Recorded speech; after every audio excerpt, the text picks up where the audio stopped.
Assalamu alaikum warahmatullahi wabarakatuh. My name is Rizia Nisar. I'm your Islamic instructor from tutoria.pk. उम्मीद करती हूँ आप सब अल्लाह की फजल करम से बखैर व आफियत हैं। मैं आज आपके सामने एक नए सबक के साथ हाजिर हूँ। सबक है आपकी किताब में सूरतुल अहज़ाब का रुकू नंबर 9, जो कि सूरतुल अहज़ाब का आखिरी रुकू है। और रुकू नंबर 9 में हमारे पास आयत शामिल हैं, आयत नंबर 69 से लेकर आयत नंबर 73 तक, यानी 69 टू 73। तो आइए अपने सबक का आगाज़ करते हैं अल्लाह रब्बुल इज़्ज़त के बाबरकत नाम से। आऊज़ु बिल्लाहि मिनश शैतानिर रजीम, बिस्मिल्लाहिर रहमानिर रहीम। आयत नंबर 69, 69 नंबर वर्स है, तिलावत करते हैं। या अय्युहल्लज़ीना आमनू ला तकूनू कल्लज़ीना आज़ौ मूसा फबर्रअहुल्लाहु मिम्मा क़ालू व काना इंदल्लाहि वजीहा। लफ्ज़ी तर्जुमा करते हैं। या अय्युहा ए, अल्लज़ीना लोगो जो, आमनु ईमान लाए हो, ला नहीं, तकूनु तुम हो जाओ, कल्लज़ीना मानिंद उन लोगों के आज़ो इज़ा दी उन्होंने मूसा अलैहिस्सलाम को, फबर्रअहु पस पाक किया उसको अल्लाह ने, मिम्मा उस चीज़ से के, क़ालू वो कहते थे, वकाना और था वो, इंदा नज़दीक अल्लाह के, वजीहा आबरू वाला। बामुहावरा तर्जुमा करते हैं। अल्लाह ताला फरमाते हैं, मोमिनो तुम उन लोगों जैसे ना होना जिन्होंने मूसा अलैहिस्सलाम को ऐब लगाकर रंज पहुंचाया, तो अल्लाह ने उनको बेऐब साबित किया और वो अल्लाह के नज़दीक आबरू वाले थे। आइए बच्चों बढ़ते हैं इस आयत मुबारका के मफ़हूम की तरफ। इस आयत मुबारका का मफ़हूम कुछ यूँ है कि इस आयत मुबारका में अल्लाह रब्बुल इज़्ज़त मोमिनीन को मुखातिब करते हुए इस बात की तलकीन फरमा रहे हैं, एक हुक्म फरमा रहे हैं कि ए ईमान वालो, मूसा अलैहिस्सलाम की कौम की तरह ना हो जाना, मूसा अलैहिस्सलाम के वाक़यात से इबरत पकड़ो।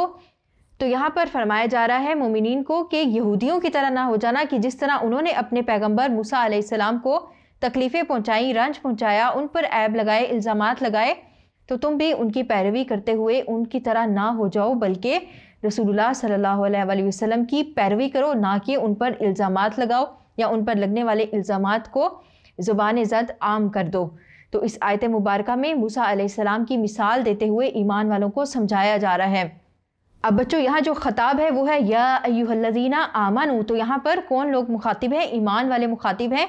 तो मुफस्सिरीन कहते हैं कि यहाँ पर बाज़ औक़ात जब अल्लाह ताला कुरान मजीद में मुखातिब करते हैं तो या अय्युहल्लज़ीना आमनू से मुराद सच्चे ईमान वाले होते हैं, और बाज़ जगह पर ईमान वाले सिर्फ मुराद होते हैं, यानी मुसलमान कमज़ोर ज़ईफ़ुल ईमान भी मुराद होते हैं, और बाज़ जगहों पर मुनाफिकीन मुराद होते हैं, और बाज़ जगहों पर तमाम मोमिनीन, मुसलमान और मुनाफिकीन, तमाम लोग जिन्होंने कलमा का इकरार किया हो, चाहे ज़बान से किया हो, दिल से ना किया हो, वो तमाम लोग मुराद होते हैं।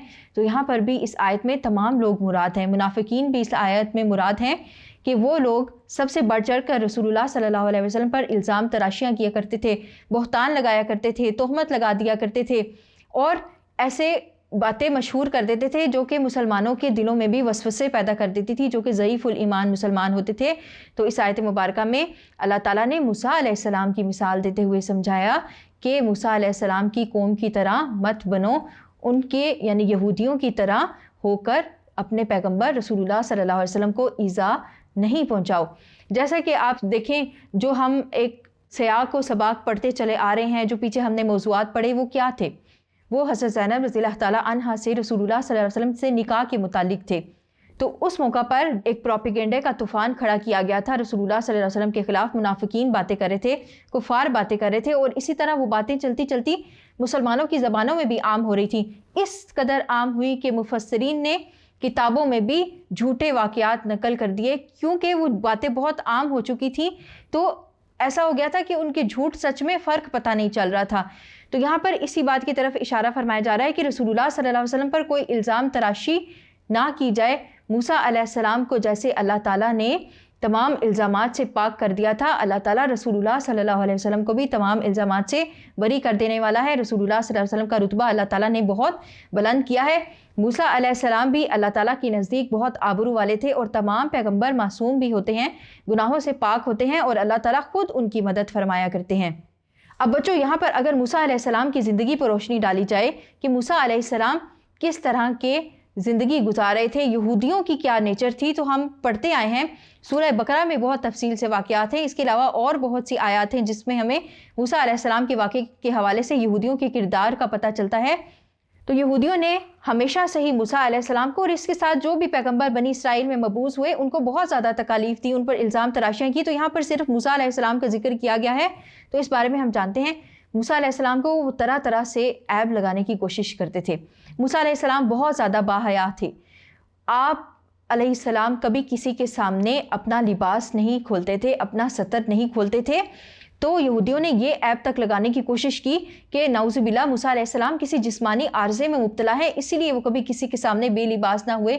چونکہ یہودی بے شرم و حیا قوم تھے، ان میں کوئی شرم و حیا نام کی چیز نہیں تھی، لیکن موسیٰ علیہ السلام کو اللہ تعالیٰ نے بہت شرم و حیا والا بنایا تھا۔ وہ کسی کے سامنے بے لباس ہو کر نہایا نہیں کرتے تھے۔ تو ایک دفعہ کیا ہوا کہ وہ موسیٰ علیہ السلام کہیں پر اکیلے نہا رہے تھے، اپنے کپڑے اتار کر انہوں نے ایک پتھر پر رکھ دیے۔ تو کیا ہوا کہ اللہ تعالیٰ نے موسیٰ علیہ السلام کی برات فرمانی تھی، ان کو بے عیب کرنا تھا لوگوں کے سامنے، تو وہ پتھر اللہ کے حکم سے معجزاتی طور پر بھاگ کھڑا ہوا موسیٰ علیہ السلام کے کپڑے لے کر۔ موسیٰ علیہ السلام اس پتھر کے پیچھے عصا لے کر بھاگے، بھاگتے بھاگتے موسیٰ علیہ السلام کو پتہ ہی نہیں چلا اور ایک مجمع اکٹھا ہوگا، یعنی وہ پتھر جا کے ایک مجمع کے پاس رک گیا۔ تو وہاں پر لوگوں نے یہ دیکھا کہ موسیٰ علیہ السلام جو ہیں وہ اللہ کے حکم سے بے عیب ہیں، ان کو کوئی جسمانی عارضہ نہیں ہے۔ تو اس طرح کی تہمتیں، اس طرح کے الزامات یہود حضرت موسیٰ علیہ السلام پر لگایا کرتے تھے۔ اسی طرح حضرت ہارون علیہ السلام کے متعلق انہوں نے یہ الزام لگایا کہ موسیٰ علیہ السلام نے حضرت ہارون علیہ السلام کو کہیں غائب کر دیا ہے، یا نعوذ باللہ ان کے ساتھ کوئی حادثہ کر دیا ہے جس کی وجہ سے وہ آج کل نظر نہیں آتے۔ تو اس حوالے سے بھی اللہ تعالیٰ نے موسیٰ علیہ السلام کی برات فرمائی۔